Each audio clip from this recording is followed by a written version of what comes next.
Hi, I'm Bamboo HR. Yes, the actual software. Mom was a 1, Dad was a 0. It all started when I realized how hard HR's job is. Hey, HR, can you find me the perfect candidate? Oh, and can you make sure when they start they don't leave in the first 12 months like everybody else? Oh, and can you react quickly to every single curveball an employee, government agency, or the company throws at you every day always? HR, you deserve software that has your back. And well, that's me. Try it free at bamboohr.com.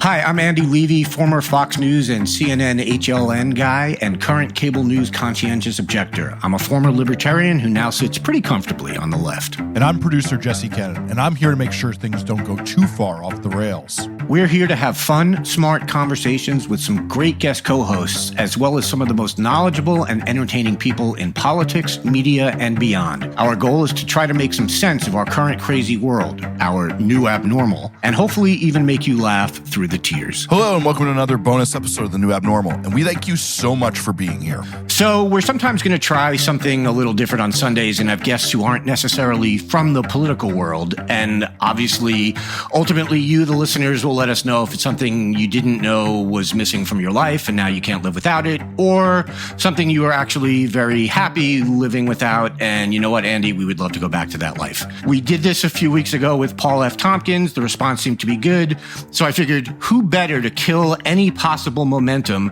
than my next guest, the great comedian, the comics comic, Andy Kindler. Applause here. Thank you. Oh, thank you for setting me up for failure, because that's been my whole shtick. There's no way I can follow. First of all, I can't follow Paul F. Tompkins in a comedy club, so I can't follow him here on your show. And I'm looking as if I can see you, and I didn't want to see you, but I'm still looking for you. I'm here. I'm in the clouds or something, so you can't actually see me. Your voice sounds I've never heard your voice like this. You've had some coaching or something. I'm sitting in a $10,000 booth right now. Oh, with a Neumann? We have a Neumann mic? I don't. I have a, can I say what mic? I have a Yeti X. I don't know if I can say that. Oh, Mr. Big Shot with the blue shadow mic. Yes, exactly. All right. So I want to talk to you. I actually want to talk to you about some things. I want to start with a phrase that we hear all the time now, and that phrase is cancel culture. And I know. Well, I want to talk to you about cancel culture and as it pertains to comedy. And I want to know, when you hear that phrase, what's the first thing you think of? I think of right-wing comedians who don't like it when you criticize their act, so they have come up with a phony issue. I tend to agree with you there. And it always, but all these people, I always hear about how brave, all these people are, and how they're risking being canceled because they're still doing, and it's always it's always racial humor or rape jokes or just something that most people have sort of decided, hey, we don't need to do that anymore. And they're out there going, no, I'm brave. I'm the truth teller out here. Right. Now, I will say this one thing. I mean, this is actually the example that's always brought up about this topic, is that there was a woman, she was a PR person, and she was on a plane and she did some casually, she thought it was funny, but it was like, she's not going to get AIDS. I forget what the joke was. By the time she had landed, she had been completely fired. So I do think that, and I'm not saying she shouldn't have been fired or whatever. What I'm saying is there is that thing where the whole world comes down on you with shaming culture. So I do think that people can make mistakes and they can apologize for the mistake. But the things that upset me are where there aren't mistakes. It's like for example, I've been arguing for the whole last week about Louis C.K. And all these people argue that he apologized and he took responsibility. This is just false. Yes. And they take that, and in fact, I'm going to say anything that comes to my mind here. You can, take out anything. But I remember Louis was dating somebody from France, and the woman in France had said he asked every single person if it was okay that he exposed himself. It's a lie. These are lies. Right. So the point is that cancel culture, forget about the use of it as a gimmick, but the idea that you're going to pay, that there should be no blowback for your comments, that you should be able to say this. And that's why that New Yorker article makes me white with rage, is that it seems to be saying, the New Yorker article that came out seems to be saying that a genius comedy can only come in a format where someone like Shane Gillis can say, use the CHS word. I'm not going to even say it because I don't go that route. Sure. I don't go the route that these guys go, like you see on Rogan or whatever. They go, hey, we have to, like, or Josh Zepps. I'm using so many names here, but there are also people I don't like. It's like, we have to use the N word. And it's like, it's just ridiculous. It's like, what was the blowback from Louis? He should have been, who wants to work with him after all this? Nobody at FX, nobody at this. But guess who's still making a wonderful living? Louis C.K. Yeah. And is acting like he's been victimized. No, that's absolutely right. And the thing is, it's like, again, there's a difference between people who make a mistake and what, Louis C.K. didn't mistakenly take his penis out and masturbate in front of women without their consent on multiple occasions. Right. He knew exactly what he was doing because he's not stupid. So he knew there was a power dynamic there that whether or not the women wanted to stay, some of them felt like, you know what, I can't leave because this guy could decide whether I continue to be on stage or not. That's right. So the idea that, like, we call this, oh, well, he's paid enough. It's not up to me to decide that Louis C.K. should never work again. It's up to people whether or not they still want to see him. I would never in my life would I pay money to see him again. And obviously there are people who don't agree with that. And that's fine. But that's not cancel culture, or it's not how they use the phrase. What it is it's sort of almost like it's like capitalism. It's like the market deciding. Right. And the thing is about this is that, this is the thing that really bothers me. So I'm going to be totally honest. And again, you can... We'll cut out all your honesty. Okay. I have never liked Louis C.K. And actually, I loved Louis C.K. when I first met him, and I wanted to be friends with him, like everybody who meets him. He is an extremely manipulative, ambitious person who always came off like, I'm not ambitious. I'm not this way. There's nobody who wanted to be more famous than Louis C.K. And so, like, I'll give you a perfect example. And I've never told this story before because I don't care anymore. Where am I hiding it from? I was walking during the time period when Louis C.K. was writing for Conan. I guess he was writing for Conan. I can't remember all the years together, so you have to check on me. So I came upon him in New York. I just happened walking, and I forgot where I was. And he was there, and I'm not going to say he wasn't like drunk, but he certainly was very, very, very. I thought he had been drinking because he was very, very, very loose-lipped, and he was saying things to me like, "Conan knows I'm funnier than him. He knows it. He just can't deal with it. I'm the funniest thing on that show, and Conan knows." Conan knows that he can never be as funny. This is what he said to my face. So here's a guy, and then I don't know about the thing at Letterman, but apparently wasn't there. But the thing at Letterman was he claims that they told him to go in and complain at the end to Letterman about being, that they weren't using him. So it's like he's always had these power struggles everywhere. But if he's going to manipulate on a show like Conan O'Brien, just because he thinks he's the best, you think he's the relationship with these women that he sexually abused is some kind of a thing that didn't happen? Like it was like not an example of him being the way he is in every single part of his life, where he wants it, he's going to get it, and he's manipulating it because it's power. It's clearly power. Sorry for going on like a schmeckle. No, I think that's absolutely right, though. But I do want to move. You brought this up, but I want to go into a little more detail in it. So a couple of weeks ago, there was this piece in the New Yorker that was called Shane Gillis's Fall and Rise. So Shane Gillis is a comedian, and back in 2019, Saturday Night Live hired him. And then after some old podcast comments of his that didn't not include racial slurs for Chinese people were surfaced by a journalist named Seth Simons, he was unhired by SNL 4 days later. So now the New Yorker decided to do a piece on him and what he's up to now. And judging by the one or two tweets that I'm sorry, that's a typo. That's 100 or 200 tweets that you have posted about this. The piece really bothers you. I think that, yeah, exactly. Well, it was well written. No, the piece is the worst. It's the worst piece it's the worst thing I've ever experienced in written form. And here's the backstory. My parents I've been subscribing to the New Yorker since I was 21 years old. I'm 75, 60, and my parents did. How old are you, Andy? 67. But I could be, how old is 50? I'm older than that. So this is like a great magazine. Except that it's not a great. My problem is I overvalue things, but it's like I kind of have this view that it's a sophisticated magazine. And Hilton Als, if I'm pronouncing his name, he wrote a great review in the New Yorker, just trashing Louis C.K.'s last special. So I don't know what happened at the New Yorker, but the point is that they're all basically saying that this guy did say, called Chinese people, used the C word for Chinese people, really didn't apologize for it, but that this is somehow, I don't know what the argument was. That somehow the guy was basically saying, the guy who wrote the article was saying, there's two ways you can look at comedy. One way is you want comics who agree with you and are resonant with your positions. So like if you are, you're not you're pro-trans, there's that kind of comedy, or there's comedy that just says whatever you want and says whatever's happening. That's a phony premise. There's nobody goes out. I don't go out to say pro-trans things on stage. It's not a form of comedy. I'm reacting to Dave Chappelle, right, bashing and trashing these people.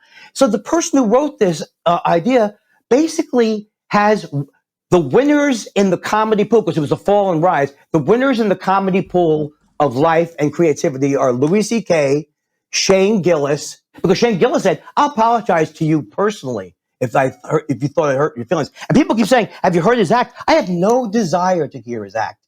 I don't care about his act. I wouldn't have listened to anything. I wouldn't have been aware of it if I hadn't seen the stories, which he admits to. It's like, how do I know if he's going down wherever he was in the village and he was using the CS word? How do I know that he doesn't call me, can I use a word against myself? Yes, he could call me a kike, right? And then I go, oh, well, that's cool. What is cool about it? If there's nothing cool, and that is set up as if it's somehow a creative choice. It's brave, Andy. It's brave. That's right. And the thing is, everybody thinks the article starts out with the premise that this guy didn't go and complain later. He just basically said, look, I guess they should have fired me. And that's considered to be a wonderful thing. He should have been ashamed. He never actually said, I'm going to say these kind of wild things again. Right? This podcast is supported by Invesco. Why invest in ETFs? Because there's a solution for whatever your portfolio needs. Whether you're exploring ways to manage volatility, seeking income and diversification opportunities, or looking for tax management strategies, Invesco has over 200 ETFs to help you meet your financial goals. Discover the possibilities at Invesco.com/ETF solutions. Before investing, consider the fund's investment objectives, risk, charges, and expenses. Visit Invesco.com for a prospectus with this information. Read it carefully before investing. Risks involved with investing in ETFs, including possible loss of money. ETFs are subject to risks similar to those of stocks. Invesco Distributors, Inc. Hi, I'm Bamboo HR. Yes, the actual software. Mom was a 1, Dad was a 0. And my job is to help growing businesses find and keep great people, which is really hard right now. But here's the thing. Hiring the right people the right way leads to good retention. Smooth onboarding leads to good retention. Performance management that actually works leads to good retention. Not to mention easy-to-use payroll. Retention! Try it for free at bamboohr.com. Well, that's the thing. And, so he did this stuff on a podcast and he said bad things. And then he did like a just unbelievably hacky, quote unquote, Chinese accent, like you would have heard in a 1950s movie, right, or something like that. Again, I'm not saying he shouldn't be able to work for the rest of his life. I'm saying I'm like you. I have no desire to see his show. Right. And he may be very funny. But you know what? There are a lot of people out there who are very funny who don't go around using racist words for Chinese people. So it's not like you have to choose between, funny and racist and not funny. Like those are your only two choices. That's like, that's what bugs me is when they sort of set it up like that. Well, it's also calculated because if does he use the N-word like that? Does he use the N-word like that? My feeling is, like, I don't understand why no white person should ever use the N-word. Any black person can use the N-word. It's a simple rule. Right. Except Louis C.K. apparently. Right. So, but he knows not to use the N-word. I'm not saying he would use the N-word, but he knows where he can push.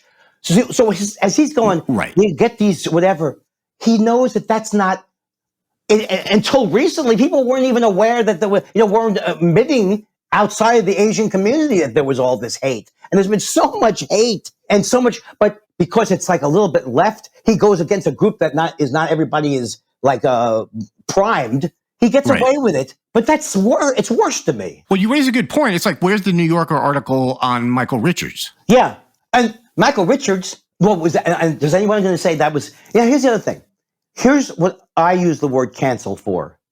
I've been thinking for the last week, I might cancel most of your shows. I may or may not cancel my subscription to the New Yorker.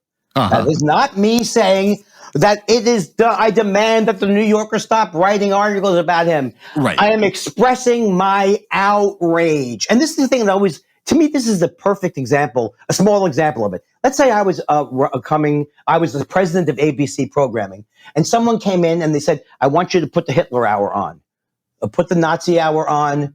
Would I be obligated to put it on because of some misunderstanding of what free speech is? No, I'm not obligated to do things that go against. It's just like you're not obligated in a war to start shooting people indiscriminately. I'm not obligated as a human being to sign off on white supremacy, unless I'm at Fox News, in which case that's part of the pitch. Right.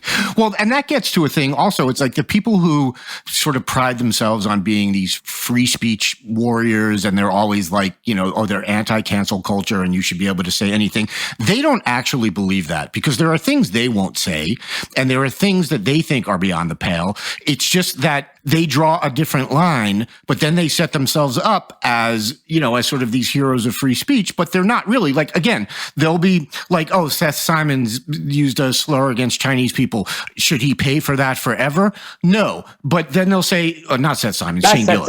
Yeah. I apologize to Seth Simons for that. But then if you gave them another example, you would say, oh, well, you can't say that. It's just that they draw the line in a different place, but then they set themselves up as these, free speech warriors, which I just maintain they're actually not. Right. And they're not free speech warriors, because the other thing is, like, as I started to talk about this article, I get a lot of people from the, Legion of, I call them the Legion of Spanks, and I laugh hilariously to myself, because that's what those guys are ending up doing. They're in a hotel room spanking. And that's about as blue as I'm going to get.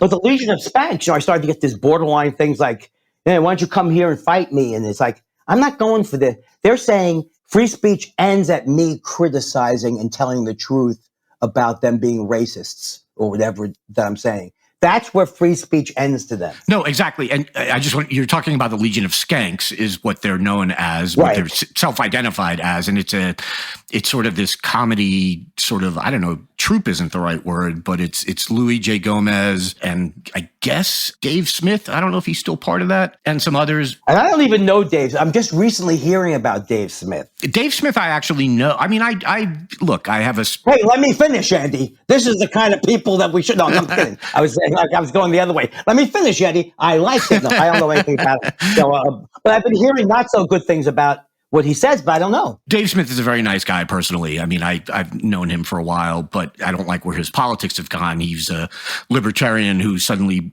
as many libertarians did, became all too comfortable with the alt-right for my taste.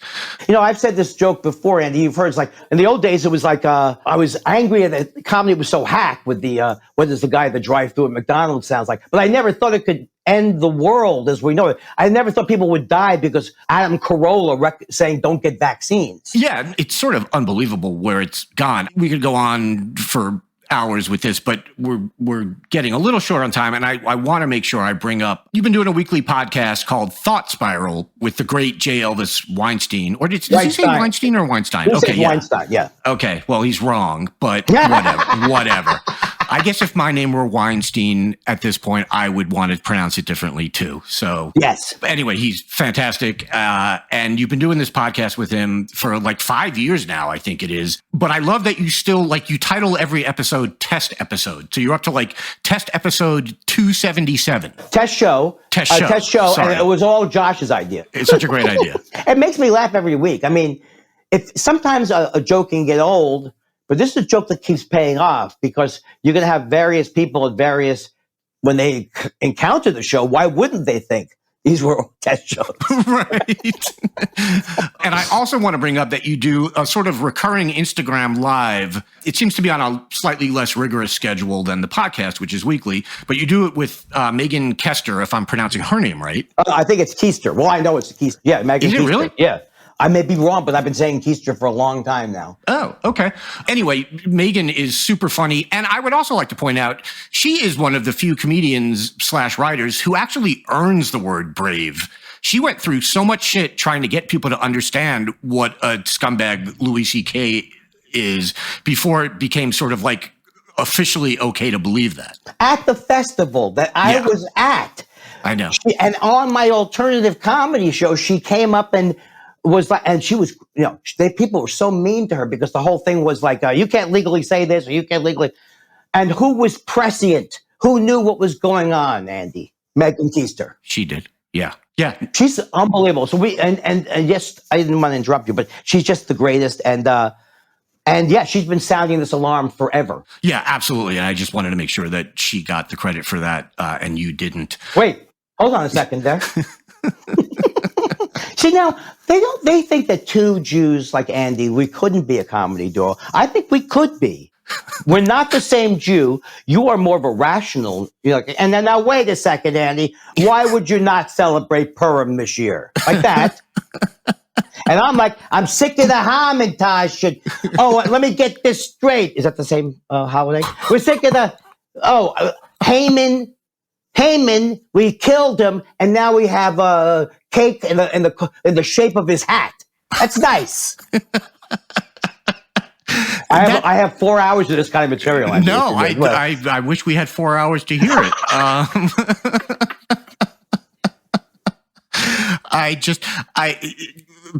I can't recommend enough to you go see an Andy Kindler show if he ever leaves his house again, which he may not actually since COVID. Have you been outside since COVID? I've been outside, but I haven't done any.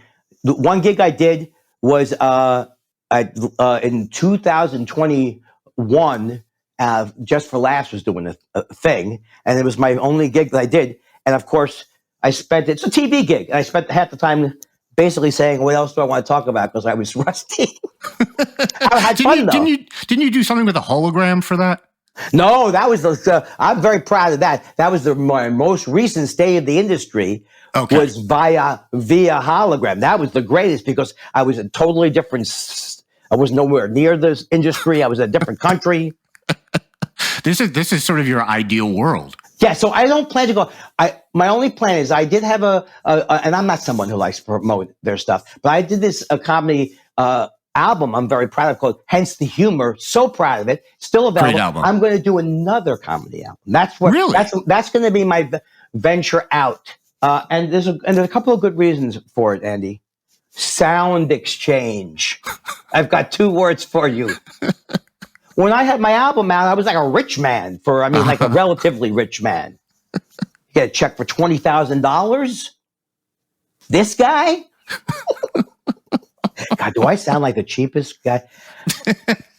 I've never gotten a Jay Leno thing. Yeah, come over to 3M. We'll pay you $150,000 for 10 minutes. Well, if you actually do if you're going to record this comedy album live, I would encourage our listeners to get tickets for it if they can.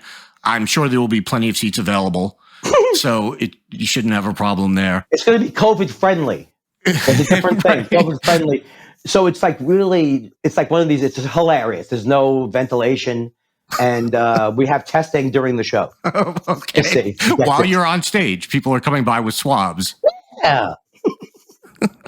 Oh, is that like that commercial? Swabs. I'm sorry. That was the worst pun I'll ever do. But all I do all day is watch commercials that nobody else sees because they're not home during the day.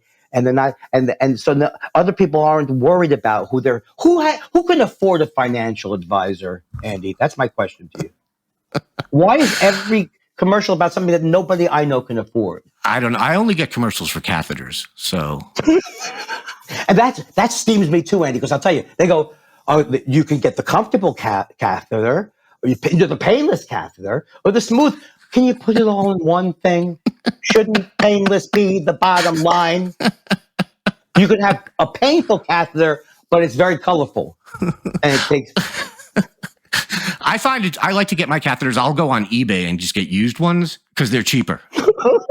So all I'm doing, Eddie, is because I'm 65 and I've had a couple of procedures recently, all I'm thinking about is this procedure that I had that no one told me about a prostate, Eddie. No one told me that I could go to the condo circuit in Florida and make a beautiful dollar talking about my prostate for the rest of my life. And Cologuard jokes. I know that's your favorite commercial, Eddie. I honestly can't believe nobody told you that. I'm Cologuard. Would you, sir, can you focus, can you focus more on where the small animated box that you put your stuff in, your colon in? God. Oh, hi, right. Cologuard. Okay, this is it. That's it. And you know what, Andy? I just want to say a lot of comics are afraid. They're afraid to go after commercials. They don't stay. But that's right where I go to. I can't believe I ate the whole thing. I can't believe you made the whole thing. All right. I have to end this, unfortunately. No, you I know, I really do. I really do. Andy, this is my only chance. Our Jewish producer, Seamus, is telling me that we have to get out. Pick up Andy's album. I know you can't tell from this interview, but he's very funny. Absolutely pick up his album. Listen to his podcast. He makes me laugh more than anyone else in the world. Andy, thank you so much for being here. Thank you so much. I just want to say to you, what was it with the matzah? We didn't have time to bake the bread, so now for 40,000 years, we eat it in this horrible... Good night, everybody. Goodbye. Hope you enjoyed checking out this episode of The New Abnormal. We're back every Tuesday, Friday, and Sunday. If you enjoyed it, please share it with a friend and keep the conversation going. See you next time.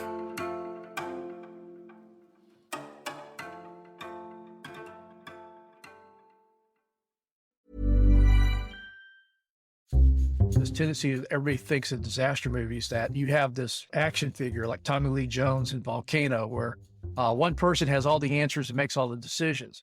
It turned out that actually slows down and gums things up. Former FEMA Administrator Craig Fugate on lessons learned from dealing with disaster.